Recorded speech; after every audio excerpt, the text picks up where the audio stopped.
ناظرین آداب، میں تالیف حیدر CHLR کے ذریعے آپ تک کتابی سلسلہ کی تیسری کڑی لے کر حاضر ہوا ہوں۔ آج ہم جس کتاب پر گفتگو کریں گے اس کتاب کا نام ہے خیام شناسی۔ اس کتاب کے مصنف جناب پروفیسر اخلاق آہن ہیں۔ اخلاق صاحب کی اس کتاب کے بارے میں کچھ کہنے سے قبل میں آپ سب کو یہ بتانا ضروری سمجھتا ہوں کہ ہندوستان میں جواہر لال نہرو یونیورسٹی کے چند نہایت نمایاں اساتذہ میں اگر کسی کا شمار ہوتا ہے تو ہم بلا جھجک پروفیسر اخلاق احمد آہن کا نام لے سکتے ہیں۔ آہن صاحب ایک اچھے شاعر اور ادیب ہیں، فارسی زبان کے استاد ہیں اور اب تک بہت سے علمی اور ادبی کام کر چکے ہیں۔ خیام شناسی اردو زبان میں مختلف محققین، ناقدین اور علماء کے عمر خیام پر لکھے ہوئے مضامین کا مجموعہ ہے، جسے اخلاق آہن صاحب نے مرتب کیا ہے۔ مرتب کی اس کتاب سے ہم آپ کو متعارف کرا رہے ہیں، لیکن اس سے قبل بھی اسی نوعیت کی کئی علمی کتابیں ان کی منظر عام پر آ چکی ہیں، جس سے ان کے علمی ذوق کا علم ہوتا ہے۔ اور نہ صرف یہ کہ وہ اپنے ادبی کام صرف کر کے ان سے بری الذمہ ہو جاتے ہیں، بلکہ وہ ان ادبی کاموں پر مباحثے قائم کرواتے ہیں، اور وہ ایسے علمی مباحث ہوتے ہیں جس سے طلباء کو بہت فائدہ ہوتا ہے۔ وہ اپنے مطالعے میں دوسروں کو بھی شریک کرنے کے بہت سے بہانے تلاش کرتے ہیں اور اپنے علمی کاموں کو اس طرح سر انجام دیتے ہیں جس سے عوام الناس کا رشتہ بھی ان کی کتابوں سے قائم ہو جاتا ہے۔ خیام شناسی اخلاق صاحب کی تازہ کتاب ہے، نئی کتاب ہے، جس کا عنوان انہوں نے اس عہد کے متحرک چلن کے مطابق رکھا ہے۔ میرے علم میں اب تک تقریباً ایسی 12 سے 15 کتابیں ہیں جو مختلف شاعروں اور ادیبوں کے حوالے سے شناسی کے لاحقی کے ساتھ منظر عام پر آ چکی ہیں۔ وہ بھی گزشتہ 4 سے 5 برس میں یہ سمجھتا ہوں کہ 4 سے 5 برس کو اگر آپ اپنے پیش نظر رکھیں تو فیض شناسی، فراق شناسی،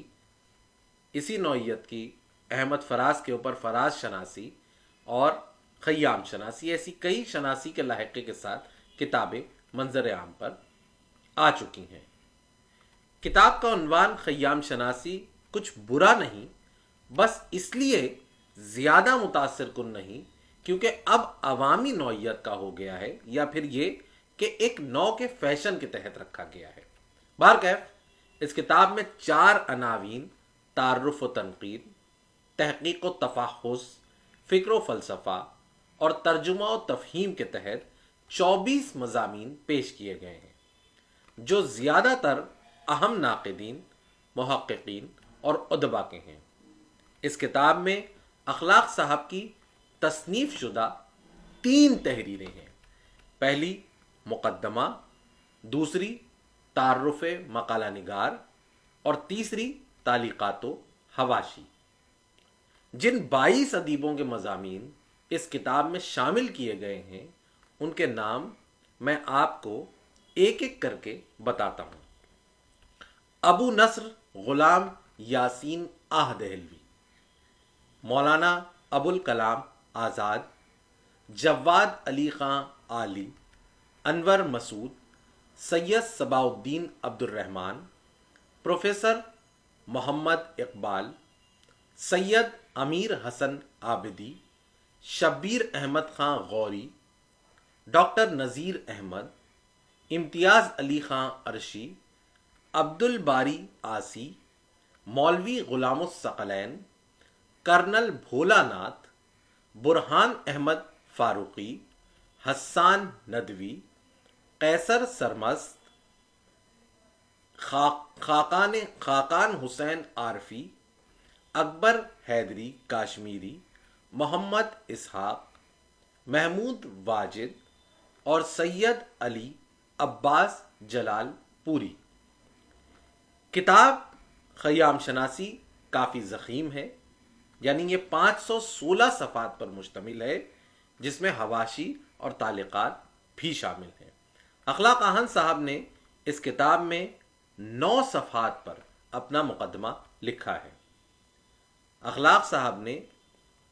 اپنی ابتدائی تحریر سے ہی کتاب کو نہایت دلچسپ بنا دیا ہے۔ ان کے مقدمے کی یہ خاص بات ہے کہ وہ ابتدائی سطروں میں ہی خیام سے متعلق پرتجسس معاملات پر معلوماتی انداز کی گفتگو کا سلسلہ چھیڑ دیتے ہیں۔ زبان بھی اتنی سادہ اور شستہ ہے کہ وہ پڑھنے والوں کی دلچسپی میں مزید اضافہ کر دیتی ہے۔ وہ سادی کے ایک شعر سے اپنی بات کا آغاز کرتے ہیں اور پھر فٹز جرالڈ، مطالعات خیام کے اثرات، مغربی خیام شناس، ڈیکارڈ اور فراری کے مضامین، ہندوستانی تراجم کلام خیام، اردو تراجم، تحقیقی مواد کی بازیافت، اردو کی خیام پر 4 اہم تحریریں، عنوان کی تقسیم اور تفصیل مضامین کا تذکرہ کرتے ہوئے ترجمہ و تشریحات رباعیات خیام تک اپنی بات لے جاتے ہیں۔ مرتب نے مقدمے کے طور پر خواہ صرف 9 صفحات لکھے ہوں، مگر ان 9 صفحات میں انہوں نے آگے آنے والے مضامین کے متعلق اور خیام شناسی پر سیر حاصل گفتگو کی ہے۔ وہ اپنے مقدمے میں بعض بنیادی حقائق سے اپنی بات کا آغاز کرتے ہیں، مثلا ایڈورڈ فٹز جرالڈ کے ترجمہ رباعیات خیام سے، جو پہلی مرتبہ 1858 میں اور دوبارہ ترمیم و اضافے کے ساتھ 1864 میں شائع ہوا، اور یہ بھی بتاتے ہیں کہ کس طرح اس ترجمے نے مغرب میں خیام بیداری کی لہر دوڑانے میں نمایاں کردار ادا کیا۔ اس ضمن میں گفتگو کرتے ہوئے ایک شاعرانہ جملہ تحریر کر گئے: میخاروں نے اس کا نام لے کر جام ٹکرائے تو فلسفیوں نے اس جام میں رموز زندگی کے رنگ ہائے تازہ دیکھے۔ بہت سے ایسے مصنفوں کا تذکرہ بھی اخلاق صاحب نے اپنے مقدمے میں کیا ہے جو نام ہندوستانی ادب پڑھنے والوں کے لیے ایک حد تک نئے ہیں، جن میں ایک اہم نام مجتبیٰ مینوی کا ہے، جن کا ذکر میں نے اور میرے بہت سے احباب نے اس سے قبل کبھی نہیں سنا تھا۔ انہوں نے خیام کے حوالے سے مغربی اور مشرقی خیامی لہر پر خاصی اہم باتیں کی ہیں، جس سے اس کا علم ہوتا ہے کہ مشرق میں بہت پہلے سے خیام کو بطور حوالہ استعمال کیا جا رہا ہے، اور ان کے کلام کا تذکرہ امام رازی کی تفسیر کبیر جیسی کتاب میں شامل ہے۔ جس طرح جدید عہد میں ہر خمار مغرب سے مشرق کی جانب سفر کرتا ہوا آیا ہے، اسی طرح خیام شناسی کا خمار بھی وہیں سے آیا ہے۔ مرتب نے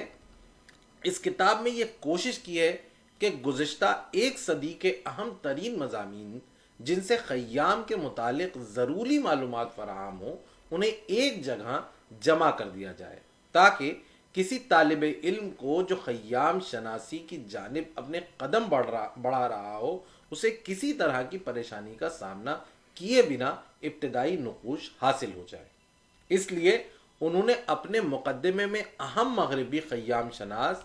ولیم جونز، کرسٹن سین، ڈاکٹر روزن، زوکووسکی،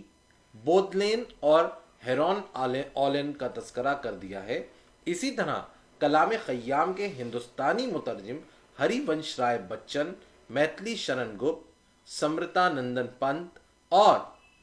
اردو مترجم راجہ مکھن لال کا ذکر بھی کیا ہے۔ اردو مترجمین کے طور پر آہن صاحب نے بعض جدید ترجمہ نگاروں کا ذکر کیا ہے، جن میں واقف امروی، عبدالحمید ادم،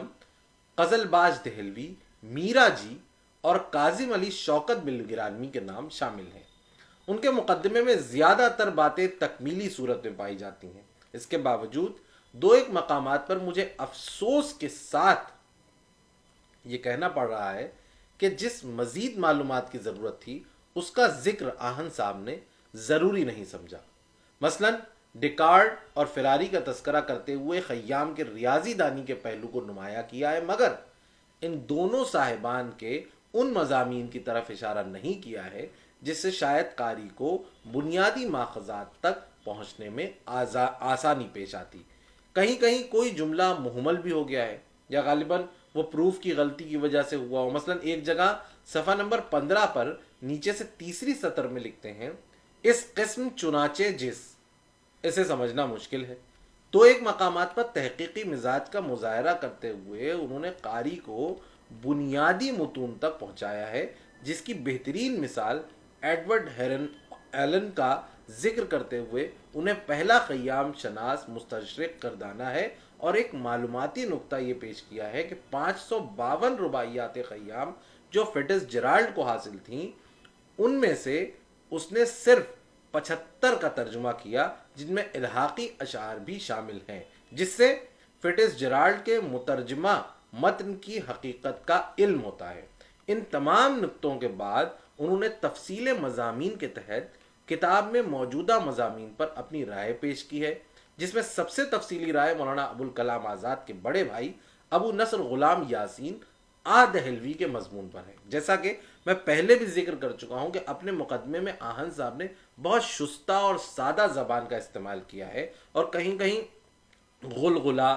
دغدغہ اور دقیانوسی جیسے الفاظ کا استعمال کر کے اس میں مزید اثر پیدا کر دیا ہے۔ مقدمے سے ہی اندازہ ہو جاتا ہے کہ کتاب کتنی وقی اور معلوماتی ہے، جسے ادب کے ہر طالب علم کو پڑھنا چاہیے، خواہ وہ زبان سے تعلق رکھتا ہو یا نہ رکھتا ہو۔ میں اس کتاب خیام شناسی کے لیے پروفیسر اخلاق احمد آہن کو بہت مبارکباد دیتا ہوں، اور اپنے تمام دیکھنے والوں سے گزارش کرتا ہوں کہ اگر آپ خیام شناسی پڑھیں تو آپ کو خیام پر بہت نئی معلومات فراہم ہوگی۔ اگلی قسط تک کے لیے دیجیے اجازت، شکریہ۔